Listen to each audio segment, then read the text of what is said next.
물꽃나라 추진단장 박대석입니다.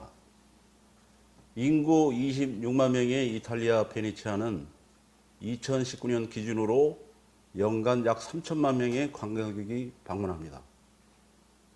단 3.8km의 인공 운하 때문이죠. 고양시는 2021년 기준으로 37만 5천 가구가 있습니다. 2021년 5월 기준으로 고양시의 개별 주택 가격은 평균 2억 8천만 원이고 아파트는 5억 7천만 원입니다. 그런데 같은 시기에 같은 가격으로 분양한 분당의 아파트의 절반 가격입니다. 왜 그럴까요? 대부분 사람들은 얘기를 합니다. 강남처럼 사줄 배우 도시도 없고 판교처럼 기업과 일자리가 없기 때문이라고 합니다. 모두 옳은 말입니다. 고양시는 민선 8기 시장이 열심히 뛰고 있습니다. 경제 자유구역 유치를 위해서 말이죠. 고양시는 과밀억제, 그린벨트, 군사시설 보호 등 3중 규제로 묶여 있습니다. 그러나 고양시는 용인이나 판교처럼 똑같이 기업 유치만을 위한 것이 올바른 방향인지 우리 모두 한번 입체적으로 살펴봐야 합니다.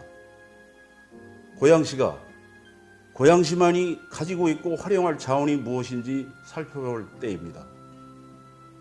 윤석열 대통령은 지난 29일 용산 대통령실에서 내수 활성화 대책을 보고받으면서 외국인들이 고궁 박물관에 있는 고려 청자를 보러 한국에 오는 것도 좋지만 순대, 떡볶이, 어묵을 먹으러 한국에 들어오게 되면 그야말로 우리 관광이 성공한 곳이라고 말했습니다. 한국의 자연유산, 문화유산을 단순히 홍보하는 것에 그치지 말고 어떤 스토리가 있다는 것을 발굴해서 외국인은 물론 내국인들의 관광을 촉진시켜야 외국인들의 관광도 활성화할 수 있다는 취지라고 저는 생각하고 100% 공감합니다. 여러분들 혹시 그 관광이란 말에 빅광자가 왜 들어가 있는지 혹시 생각해 보셨습니까? 여행을 간 지역의 멋있는 자연 환경은 물론이고 사람 사는 이야기, 정신, 풍습, 역사, 문화 등 모든 인문 환경을 합하여 빛이라고 말하는 것입니다. 아무리 좋은 자연 경치도 몇 시간 보면 전부 질립니다. 인문 환경은 인간이 만든 문화의 스토리가 핵심입니다. 관광지 등으로 지역 활성화를 하려면 8가지가 필요합니다. 먹거리, 볼거리, 쉴거리, 일거리, 할거리, 놀거리, 살거리 등 8가지가 알차고 풍성하며 잔잔한 인간 스토리가 함께해야 합니다. 그 지역 사람들의 모든 것이 배어있는 문화와 고금의 과학과 기술이 함께 어우러져서 만든 무형, 유형의 인문 환경이 가장 중요한 관광 자원입니다. 고양시는 엄청나게 좋은 자산을 가지고 있습니다. 여러분들 저 강변로서부터 해서 파주까지 무심히 흘러가는 한강을 한번 생각해 보신 적이 있습니까? 고양시 입장에서는 한강 하류에 위치하여 그 어마어마한 경제적 가치를 활용할 수 있는 지정학적 여건을 갖추고 있습니다. 한국도 이제는 유럽의 친수도시 워터프론트처럼 물을 가까이 하고 물을 활용하는 시대입니다. 과거의 재해 예방 대상이 아니고 물이 자원이고 물을 가까이 하는 친수도시입니다. 제가 물꽃나라 추진단장이라고 설명을 드렸듯이 물꽃나라는 도심 인근의 강이나 바다를 도시 하천과 연결하는 아주 단순한 사업입니다. K 워터프론트 사업으로서 현재 대한민국의 최고 수준의 토목, 건축, 환경, 메타버스 등 IT, AI, 금융, 물, 철학, 예술 등의 최고의 전문가 64명이 작년 11월서부터 이곳 자리에서 11차례 세미나를 가졌습니다. 다음 주부터는 고양과 파주를 잇는 32km 구간을 3차례에 걸쳐서 현지 답사를 하면서 세미나를 가집니다. 물꽃나라는 고양시나 파주시에 확정이 된 것이 아니고 지금 현재는 부산, 포항, 울산, 여주, 이천, 양평, 구리, 남양주, 김포, 강화, 고양, 파주 등 11개 도시지역이 대상 후보 지역입니다. 그러나 제가 고양 시민이라서가 아니고 지정학적, 직영학적 요건으로 고양시와 파주시를 잇는 32km 구간이 현재는 가장 유력합니다. 왜냐하면 고양시는 인구가 108만 명이고 한수 이북의 인구는 약 500만 명입니다. 경기북도는 250만 명이 돼서 친수도시의 배후 인구로서 최적의 여건을 가지고 있습니다. 그리고 서울은 한강물을 도심 하천에 끌고 들어갈 수가 없습니다. 중류에 위치해 있을 뿐만 아니라 서울의 밀집 도시 지역에 한강을 끌어들이는 것은 상상부터 불가능합니다. 그렇지만 고양시는 77개의 하천과 200km를 넘는 하천에 연결만 하면 되는 것입니다. 그래서 1차 사업 전반을 검토하기 위해서 행주산성의 창릉천 하류부터 한 10km 정도의 창릉천을 따라 올라가서 삼성역에서 공릉천을 코엑스의 지하화 사업처럼 지하로 수로로 지하 호수처럼 연결을 하고 다시 공릉천으로 한강물을 통수를 시켜서 파주 송천대교까지 연결하는 32km를 가지고 검토를 하고 있습니다. 다만 나중 여러 후보들과 경쟁해서 여러 도시들과 경쟁을 해서 가장 좋은 여건을 제공하는 도시로 검토 대상지가 바뀔 수 있다는 것을 말씀드립니다. 물꽃나라 수료 양변에는 32km 기준이면 1km마다 자연구역, 1km마다 테마구역, 폭 150m에 약 4만 5천 평의 32개 자연 테마구역과 32개의 문화예술 음악의 테마구역이 생깁니다. 이 자체는 다른 예술의 영역입니다. 물꽃나라 양변 32개의 테마구역과 32개의 자연구역은 그 시대의 기술과 글로벌 메가 트렌드, 그 지역의 문화예술, 한국의 문화예술이 모두 배어 있게 될 것입니다. 물꽃나라는 천년을 이어갈 사업이고 천년을 이어갈 우리의 자산이 되기 때문입니다. 물꽃나라는 물리적인 공간에 물꽃나라를 만들기 위해서 먼저 스케치, 시뮬레이션, 기초 설계를 해야 됩니다. 이것을 저희는 물꽃나라 추진단에서는 메타버스로 하는 것으로 확정을 했습니다. 그래서 초기에 메타버스로 물꽃나라를 특정 가상 지역을 스케치하고 시뮬레이션하고 지리정보 공간 이용 기술을 이용을 해서 스케치 시뮬레이션을 하게 됩니다. 다음 단계부터 물꽃나라 메타버스는 메타버스대로 하나의 콘텐츠를 탑재를 해서 물꽃나라 메타버스로 운영이 되고 물리적 공간의 메타버스는 실제 인허가 추진 과정을 겪게 됩니다. 물꽃나라뿐이 아니고 모든 사업은 4가지를 우선적으로 검토를 해야 됩니다. 법과 환경적으로 가능한 것인지, 기술적으로 가능한 것인지, 재무적 타당성이 있는 것인지, 그 다음에 마케팅을 포함한 사업 타당성을 검토를 해야 됩니다. 물꽃나라는 국토 이용에 관한 법률, 도시개발법, 환경정비법, 환경정책기본법, 친수구역에 관한 법률 등 총 9개가 넘는 법률을 검토한 결과 문제가 없다, 이렇게 전문가들이 판단을 했습니다. 그 다음에 환경적인 측면에서도 여러분들도 아시다시피 고양시는 창릉천을 환경부에서 지정한 사업자 도시로 결정이 지난 12월에 됐고 내년에 기초계획 실시계획을 추진을 하고 있습니다. 그 이야기는 무슨 얘기냐면 창릉천 통합하천 사업이 환경부에 주관하는 사업에 지장이 없다는 것은 환경에도 문제가 없다는 것을 간접적으로 증명해주고 있다고 보아도 무방합니다. 두 번째 기술적인 문제는 한강이 들어가는 곳과 나오는 곳은 관문이 필요합니다. 그 다음에 수로 32km에는 수상터미널, 다리 등이 놓여지게 되고 물의 질과 양을 조절하는 기술이 필요하게 됩니다. 저희 팀에는 대한민국 최고의 스마트 융합 건축 박사, 토목 환경 박사, 물 관련 박사들이 참여하고 계십니다. 그분들의 검토 결과 기술적인 문제는 조금 더 걱정할 것이 없이 대한민국이 최고 수준의 기술을 갖고 있다, 적용할 수 있다라는 결론에 이르렀습니다. 그 다음에 중요한 것이 아무리 좋은 사업이라도 재무적 타당성이 있어야 됩니다. 초기 자금이 들어가고 공사를 해야 되고 또 거기에 따라서 여러 가지 그 운영 관리비가 들어가게 됩니다. 그런데 이 물꽃나라 사업은 개발 사업 입장에서 보면 단순한 수로 양변을 개발을 해서 조성을 해서 60%는 공공용지로 기부 체납을 하고 40%는 적정한 토지 형질 공간 변경을 해서 분양하는 사업입니다. 당연히 조성원가 대비 분양가가 높기 때문에 재무적 타당성은 우수한 편입니다.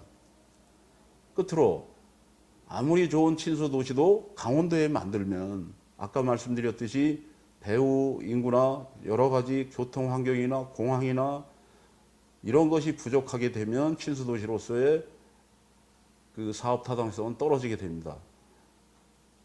고양시는 인구 108만 명, 서울 한수 이북에 500만 명, 인천공항, KTX, 김포공항 등 지리적 지정학적 여건으로 사업 타당성이 우수합니다. 다만 한 가지 전문가들과 의논했을 때 기존 도심 지역의 상권과 새로 생기는 물꽃나라 친수도시 양변의 상권과 어떤 문제가 있는지 검토를 했습니다. 당연히 제로섬 게임을 한다고 보면 쉽게 말씀드리면 상권을 이용을 하는 고객 수가 같으면 당연히 기존 도심의 상권이 위축이 되겠죠. 하지만 물꽃나라는 그 자체로 관광객이나 외부 유입 효과가 커서 전체적인 상권의 파이가 커지기 때문에 문제가 없고 도리어 시너지 효과가 있다는 결론에 도달했습니다.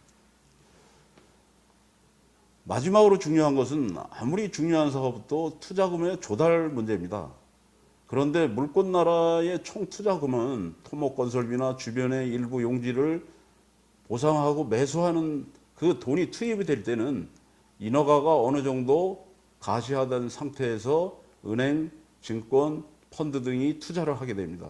즉 말씀드리면 리스크가 없는 상태에서 자금이 투입이 되고 자금이 회수가 되는 엑식 구조가 1, 2년에서 아주 짧기 때문에 양호한 프로젝트입니다. 그래서 투자 자금 조달도 문제가 없다, 이렇게 검토하고 논의를 거쳤습니다. 물꽃나라는 세 가지 수익 모델을 갖추고 있습니다. 가장 먼저 물꽃나라는 메타버스를 구축을 해서 실제 분양이 될 상업용지의 약 1% 정도를 분양을 하고 그 분양 금액의 5% 정도의 수수료로 물꽃나라 SPC의 운영 관리를 하게 됩니다. 마지막으로는 물꽃나라를 물리적 공간에서 분양을 해서 조성원가 대비 분양가 차익으로 수지를 내서 지역이나 여러 가지 각종 그 다수에게 이익을 환원하는 데 사용될 것입니다. 도시의 물에 그 지역의 문화와 과학기술을 담은 수변도시가 사실은 최고의 관광 자원입니다. 그 예를 몇 가지 들어보죠. 서두에도 언급을 했듯이 이탈리아 베네치아는 바닷가에 S자 형태의 3.8km 대운하를 만들어서 1년에 3천만 명이 방문을 합니다. 폭이 30에서 90m, 수심은 5m 정도가 됩니다. 지금 최근에 그 유튜브 등 보도를 보니까 이상기온 등으로 그 해수가 줄어가지고 수로에 물이 말라서 좀 고전을 하고 있는 걸로 알고 있습니다. 이거 지구 전체적으로 이상기온을 생각할 때이 됩니다만 아무튼 베네치아는 그 수로를 가지고 26만 명이 어찌 보면 영속적으로 부를 누릴 수 있는 자원을 누리고 있습니다. 사실은 친수 도시가 가장 발달한 것은 네덜란드의 암스테르담입니다. 한 100km 정도의 그 운하를 가지고 있는데요. 거기는 해수면보다 지역 자체가 낮기 때문에 애초서부터 물과 친하게 어울려 살 수 있는 건축 관련 기술들이 발달한 나라입니다. 아시겠지만 암스테르담의 수변 도시의 집들이나 상가나 광장이나 자전거나 꽃은 우리 물꽃나라가 벤치마킹할 1호 대상입니다. 지금 현재 그 암스테르담은 그 수중에서 물과 가까이 질 수 있는 목축 기술이 굉장히 발달해 있습니다. 아시다시피 허드슨 강이 있는 뉴욕은 1,300만 명이 방문을 합니다. 호주 시드니 하버에는 약 1,000만 명의 관광객이 방문하고 있고 중국 상하이에도 약 1,000만 명의 관광객이 840만 명의 관광객이 방문하고 있습니다. 우리가 다뉴브강, 도나우강이라고 하는 그 독일어냐 영어에 따라서 발음이 틀리죠. 이제 영어로는 다뉴브강이 맞습니다. 독일 남부에서 시작해서 루마니아 동쪽 해안을 따라서 흑해로 흘러가는 2,860km의 강인데요. 그 다뉴브강은 독일, 오스트리아, 체코, 헝가리의 중요한 관광 자원이 되고 있습니다. 이들 도시들은 모두 독특한 수변 지역과 관광지가 있는데 단순히 강이 지나간다고 해서 중요한 관광지가 되는 것이 아니고 각자의 역사와 사람 사는 문화의 스토리가 배어 있는 곳입니다. 물꽃나라는 전문가들과 검토를 한 결과 공공기여 효과가 상당히 큽니다. 물꽃나라 수료양본에 조성된 약 60.5%를 공공용지로 기부 체납하는 것은 기본이고 3년간 지역경제 67조 원 상승, 소득 13조 원이 늘고 부가가치세 31조가 증가할 수 있습니다. 이에 따라 세수 3조 1조 원이 오르는데 고용효과 34만 명이 창출 효과가 있습니다. 이는 문화체육관광부가 2020년 영구 용역한 한국관광위성 개정개발 및 구축방안 연구와 베네치아가 연간 3천만 명의 관광객이 있다는 것을 감안해서 물꽃나라에 3년간 한 1억 명의 관광객이 올 수 있다는 전제로 추정했습니다. 좀 더 직설적으로 말하면 물꽃나라가 고양시와 파주시를 잇는 지역에 만들어진다면 부동산 가격은 상승할 수밖에 없습니다.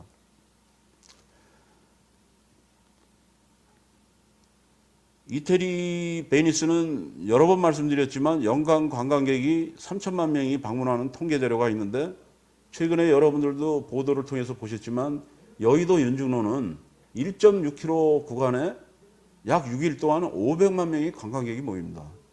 그런데 이 세계 최대의 명소가 될 32km의 물꽃나라에는 아무리 적게 잡아도 이태리의 베니스만큼은 관광객이 올 수 있다고 우리가 가정할 수 있습니다. 그렇게 되면 외국인 관광객 1인당 2021년 기준에서 1인당 지출액이 약 180만 원 정도 됩니다. 달러로 한 1,500달러 정도 되죠. 이 중 50% 정도만 사용한다고 할 때 연간 약 18조 원의 소비 증대가 일어납니다. 그 지역에. 따라서 세금 수입 증대는 연간 1.8조 원이 되겠죠. 관련 산업 분야의 일자리 창출 효과 역시 아주 클 것입니다. 단정적으로 말씀드리면 고양시 부동산 더 작게 얘기해서 아파트 가격 상승 50%는 무난할 것입니다. 가치로 따지면 61조 원이 됩니다. 왜 그러냐면 고양시는 37만 5,719가구가 있는데 그중에 아파트 비율이 72.1%, 그 다음에 기타 주택 비율이 28.8%입니다. 총 2021년 기준으로 했을 때 주택가격 총 합계액은 182조 원입니다. 이것이 50% 오르면 61조 원이 되죠. 저는 금융인 출신이기 때문에 이걸 보수적으로 계산해서 그렇지 물꽃나라가 제대로 자리를 잡으면 분당 대비 비슷한 수준 아니면 가격이 역전할 것입니다. 베니스에는 마네와 모네가 있고 물꽃나라에는 프랭키가 있습니다. 무슨 얘기냐 하면 베니스 대운하의 유명한 그림 중 클로드 모네의 베니스에서 일출이 있습니다. 1908년 작품입니다. 그 다음에 우리가 잘 아는 마네, 에드와리 마네는 1875년도 베니스를 방문했을 때 베니스 운하의 곤돌라, 그 다니는 배를 그렸습니다. 운하의 도시죠. 이 인상주의 화가들의 그림은 지금도 전 세계인들의 많은 사랑을 받고 있습니다. 그런데 물꽃나라에는 프랭키가 있습니다. 세계적인 거장이죠. 디지털 미디어 아티스트인 프랭키는 2022년 12월 말에 물꽃나라 작품을 완성을 했습니다. 그리고 2023년 1월 11일에 그 작품을 공개를 했습니다. 프랭키 특유의 짙은 다양한 색조 안에 물꽃나라를 연상케 하는 수로가 엿보이는 작품이죠. 그런데 이 작품이 어떤 의미가 있느냐? 프랭키는 이 물꽃나라 작품을 NFT로 발행을 해서 판매 대금의 상당 부분을 물꽃나라 초기 자금으로 지원하기 때문입니다. 시청자 여러분, 물꽃나라는 한국이 창조적으로 만드는 걸작품입니다. 한국은 그동안 선진국을 모방해서 가장 빨리, 가장 싸게, 가장 크게 만드는 데는 최고였습니다. 그 덕택에 한국은 지금 경제 10위권 대국이 되었습니다.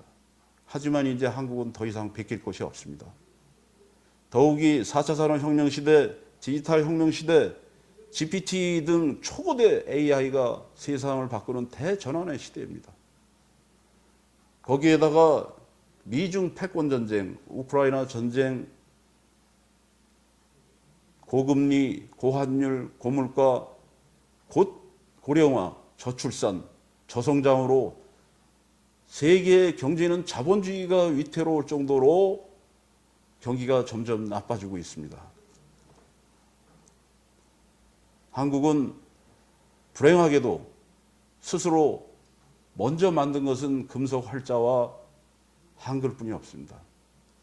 이제 한국이 문화적으로, 철학적으로 진짜 선진국처럼 우리 것을 만들어야 됩니다. 한국은 지금 12개월 동안 무역 수지가 적자입니다. 제가 고양시에서 고양 시민들의 여러 단톡방에서 집값을 올라가기를 바라는 시민들을 볼 때 안타깝습니다. 이제 과거처럼 일정 기간이 지나면 집값이 다시 반등하는 그런 시대는 지나간 것으로 보입니다. 고양시는 물론이고 대한민국은 가지고 있는 자원이 다른 나라보다 다른 것보다 활용할 수 있는 경제자원, 환경자원이 무엇인지 봐야 됩니다. 고양시는 한강이 있습니다. 더군다나 물꽃나라는 메타버스를 먼저 만듭니다. 페이스북도 구글도 마이크로소프트도 메타버스에 진입을 했지만 지지부진합니다. 왠지 아십니까? 모두 하려고 했기 때문에 할 것이 없었습니다. 하지만 우리 물꽃나라는 세계 최초로 가상으로 만들어서 실제로 만듭니다. 이미 우리 물꽃나라 추진단에는 세계 최고의 2D, 3D 메타버스 회사인 심시스 글로벌, 대한민국 과학기술의 첨단 업체들의 모임인 천여 개의 기술 독립군 업체들이 참여하고 있습니다. 더군다나 스마트 융합, 건축, 토목, 환경, 공학 박사들이 항상 이 물꽃나라에 대해서 연구를 하고 있습니다.